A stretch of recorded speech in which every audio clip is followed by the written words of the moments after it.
Hello नमस्कार सर्वांना श्री स्वामी समर्थ. तर आज होतं मम्मीच्या इथे आमचं धोंडे जेवण आणि साक्षी आणि मम्मी लागले होते स्वयंपाकाला. आणि हा माझा भाऊ आहे तनू, माझ्या मावशीचा मुलगा आहे तो. तर मदत करत होता पुरण बारीक करून देण्यासाठी. तर माझं चालू होतं रांगोळी काढायचं काम. सगळ्यांनी कामे वाटून घेतले होते बरं का आपापले. तर रांगोळी वगैरे काढून झाली तोपर्यंत मम्मी इकडे पोळ्या बनवत होती.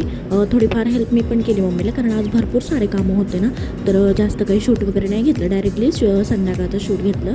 तर बघू शकता तुम्ही, आमचे हे आले, जिजू आले, आमच्या आई, त्यांच्या सासूबाई सगळ्या आल्या होत्या. खूप छान वाटत होतं बरं का. असं काही कार्यक्रम असला का कसं वाटतं ना, सगळे पाहुणे वगैरे आले, पूर्ण घर वगैरे भरून जातं. तर सगळं मांडपाण करून आम्हाला घरात घेत होते बरं का. खूप छान, म्हणजे एकदम असं वाटत होतं की आमचंच नवीन लग्न झालं. खूप छान फिलिंग येत होती. त्यानंतर आली जिजू आणि साक्षी. तर हे आहेत माझे जिजू आणि ही माझी लहान बहीण साक्षी.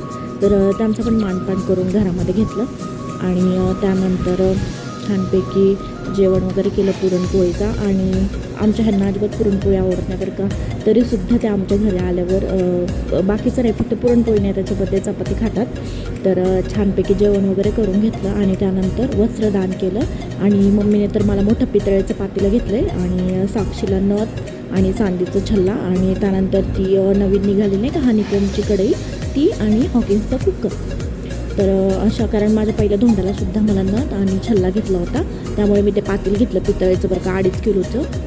तर जेवण वगैरे करून आता भरपूर उशीर झाला होता, त्यामुळे जे ते निघालं ज्याच्या आपापल्या घरी.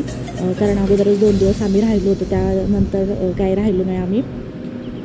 अगोदर साक्षी गेली, तिला बाय बाय केलं आणि त्यानंतर आम्ही वरती वगैरे येऊन माझं सामान घेऊन जाणार होतो.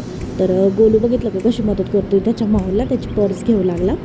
तर सगळ्यांना बाय बाय वगैरे करून ती निघाली. तिला सोडवायला आम्ही खाली जाणार होतो. तर ती गेली आणि त्यानंतर मग मला जायचं होतं, कारण आता टेन्शन तर आलं होतं. म्हटलं आता आवरून तर आले, आता पुन्हा एकदा आवरावं लागेल म्हटलं घरी जाऊन. तर काही एवढा राडा वगैरे केला नव्हता त्यांनी. तर बघा तुम्ही, गोलू मागं लागलं होतं बरं का त्याच्या माऊच्या. त्याला जायचं होतं माऊकडे. पाठवायला काय नाही, तो राहणार नाही, एक वेळेस पिऊ राहील पण तो नाही राहणार. तर साक्षी एकटी होती आणि आई आणि जिजू एका गाडीवर होतं त्यांच्या. जास्त काही लांब नाही, एक 10-15 मिनटाच्या अंतर होतं. त्यानंतर आम्ही निघालो. तर कसा वाटला माझा व्हिडिओ कमेंटमध्ये नक्की सांगा. भेटूया अशाच छान छान